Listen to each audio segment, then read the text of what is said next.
can be used by God to build His kingdom here on earth.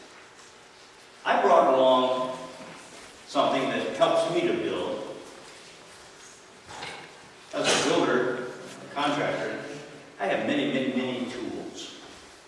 In fact, my wife says I have too many tools. It takes up too much space. Right? And, you know, I could always use another toolbox. Christmas, you know. But I have one here already. And it's empty. So I'm just going to take this home and use it. But you know what? I can't. Why? Because this toolbox doesn't belong to me. This toolbox belongs to you. The family of God. It belongs to the Griffith United Methodist Church. It belongs to God. But there's only one problem. One problem. It's empty. Now, how do you think God can use the tools out of this box if it's empty? So I think a lot of you out there in our congregation today have some envelopes with something on them. I'd like you to kind of just walk up here and toss that in here so we can get some tools in here.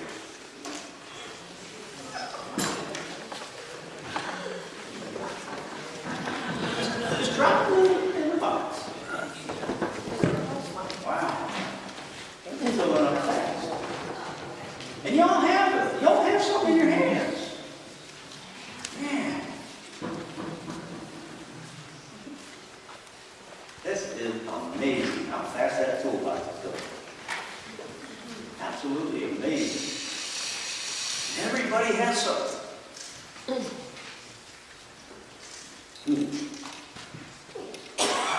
There's my favorite. Oh, no, my favorite. You got a favorite over there? Wow. You got one too? All right. That's courier service, by the way. Man, that toolbox got heavy all of a sudden. It's got filled up. I have lots of tools in here now. I've got witness, I've got ties, I've got prayers, choir, music, pancake breakfasts, dinners. The list goes on and on and on. Now, God has tools in His toolbox to do something with.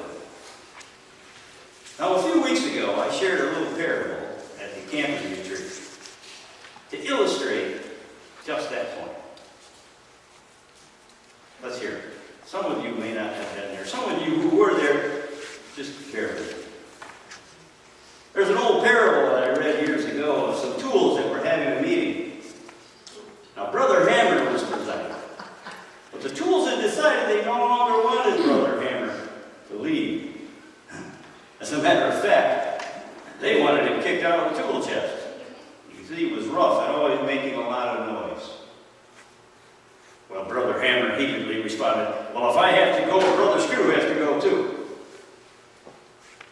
Because he is so lazy, you have to turn him over and over to get him to do anything. That's like most screwdrivers. Now, Brother Screwdriver jumped up and said, well, if I have to go, Brother Clay has to go also. All the work he does is just on the surface. He never gets down to where the work gets deep and hard. Well, Brother Clay stood up and replied, well, if I have to go, so does Mr. Saw. He has so many rough edges and he's always doing something that's very cutting. Brother Saw jumped to his feet and said, well, if I have to go, Mrs. Sandpaper has to go also. She's so rough and she's always rubbing people the wrong way.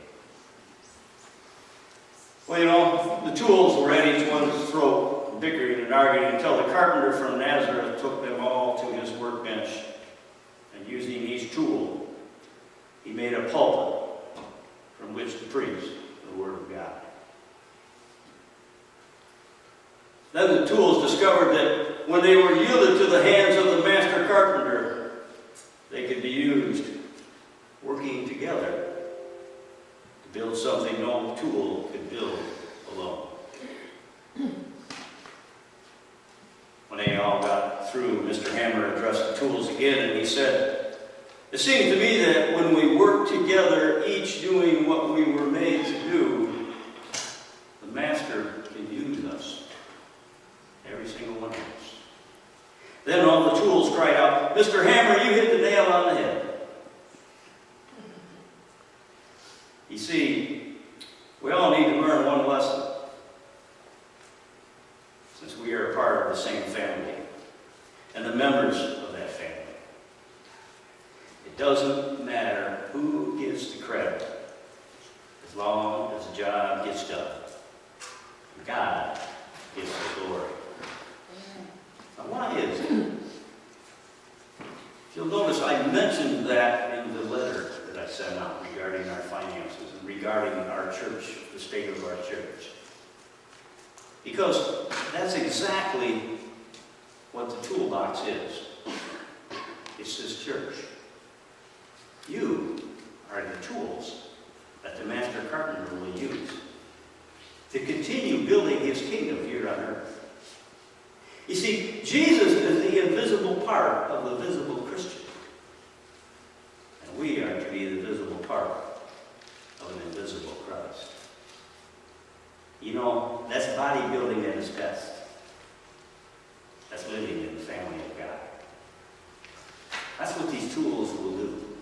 It will allow God to reach in and grab just the right tool, just the right idea, just the right suggestion. And so, we're going to leave this toolbox in our hall out back, on the table with the soap and the other items.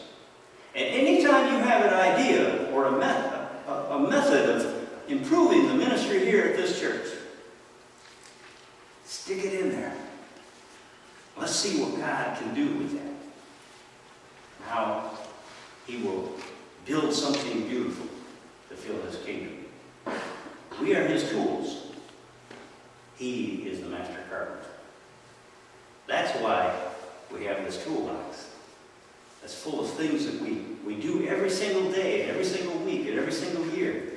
But there's always room for suggestions and ideas. So you wanted to know, how do we put those suggestions in? There you go. She asked that at one of the meetings. Everyone will have an opportunity to just share their ideas and their thoughts. Whether they're used or not, that will be up to God. It is his church. It is him that is the master carpenter. He will decide which tools are needed, when and where. Thank you. We go on to our opening.